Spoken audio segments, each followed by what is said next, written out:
Garth Brooks accused of sexual assault and battery by hair and makeup artist who worked for him in a new lawsuit. In his statement, Brooks said he's been hassled to no end ahead of the lawsuit filing. Drop the news, this is Buzztown Times. A new lawsuit filed in California state court alleges that country star Garth Brooks sexually assaulted and battered a hair and makeup artist working for him. The lawsuit, filed October 3, 2024 by Jane Roe, alleges that the incidents happened over the course of several years while Roe was working for Brooks, who has denied the accusations. In the 27-page lawsuit, Roe makes several allegations against the country singer.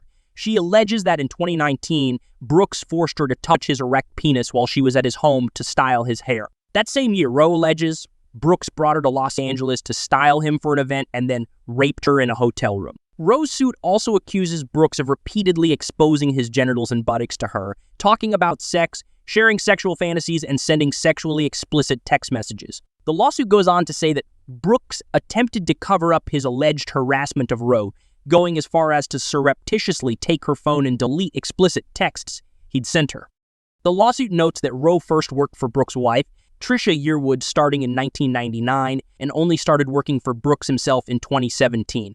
Roe moved to Mississippi in 2021, the lawsuit says. In a statement, Roe's legal team, Douglas A.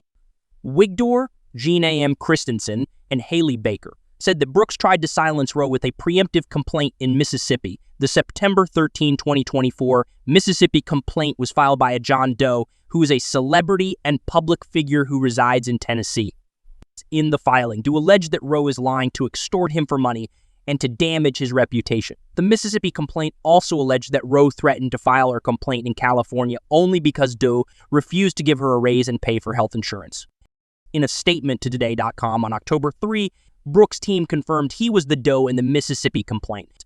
Roe's false allegations and her threats to wrongfully assassinate Brooks' character through the public airing of such revulsive and untrue allegations have caused Brooks emotional distress, including anxiety and fear for himself and his family. The Mississippi complaint reads, Roe's attempted extortion of Brooks for millions of dollars through such untrue, lewd allegations constitutes intentional, outrageous conduct that was intended to and did in fact cause Brooks serious mental injury, amounting to an intentional infliction of emotional distress. In his statement to Today.com, Brooks said he's been hassled to no end ahead of Roe's filing. For the last 2 months, I have been hassled to no end with threats, lies, and tragic tales of what my future would be if I did not write a check for many millions of dollars. It has been like having a loaded gun waved in my face, Brooks said. Hush money, no matter how much or how little, is still hush money.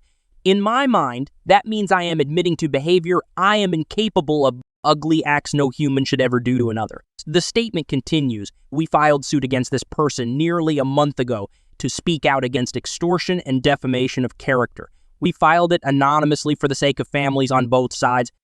I want to play music tonight. I want to continue our good deeds going forward. It breaks my heart these wonderful things are in question now. Brooks' statement concludes, I trust the system. I do not fear the truth. And I am not the man they have painted me. Brooks' complaint is seeking damages, a declaratory judgment that defendants' allegations against him of sexual misconduct are untrue, an injunction to stop Roe from filing her suit, and a jury trial. Roe's lawsuit is seeking damages in a jury trial.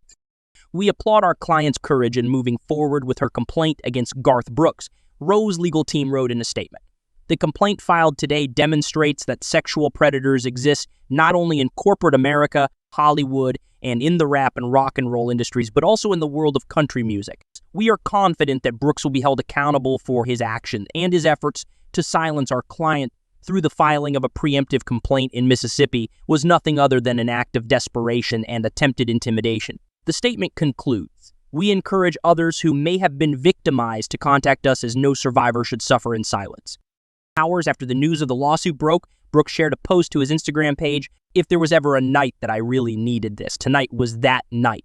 He wrote in the caption, Brooks performed in Las Vegas on October 3. He concluded his post by writing, thank you for my life. Ladies and gentlemen, make sure to follow Buzztown Times because we keep you updated.